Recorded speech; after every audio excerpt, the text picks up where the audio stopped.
کیا تم نے کبھی سوچا ہے ایک ایسی قوم کے بارے میں جو پہاڑوں کو تراش کر محل بناتی تھی، جو ہنستے ہوئے کہتی تھی ہم سے زیادہ طاقتور کون ہے، مگر جب آسمان کا حکم آیا تو ان کے محل مٹی کے نیچے دبا دیے گئے۔ حضرت نوح علیہ السلام کے بعد ایک اور قوم پیدا ہوئی، قوم عاد۔ یہ لوگ یمن اور عمان کے درمیان ایک علاقے احقاف میں رہتے تھے۔ ان کے شہر کا نام تھا ارم ذات العماد، یعنی ستونوں والا شہر، جو اپنی بلندی میں گویا آسمان سے باتیں کرتا تھا۔ ان کے جسم پہاڑوں کی طرح مضبوط تھے، قد بادلوں کو چھوتے تھے، اور ان کا غرور آسمان کو چیرتا ہوا محسوس ہوتا تھا۔ وہ کہا کرتے تھے ہم ہی زمین کے وارث ہیں، ہمیشہ رہیں گے۔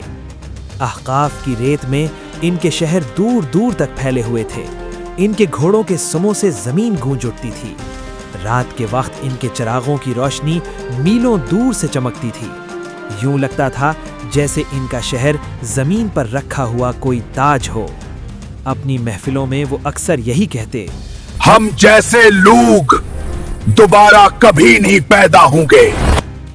انہوں نے کہا، اے میری قوم، صرف اللہ کی عبادت کرو، اس کے سوا کوئی معبود نہیں۔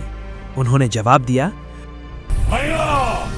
کیا تم چاہتے ہو ہم اپنے باپ دادا کا دین چھوڑ دیں؟ سلام روزانہ ان کے بازاروں، ان کے محلات، ان کے دروازوں پر جا کر آخری دعوت دیتے۔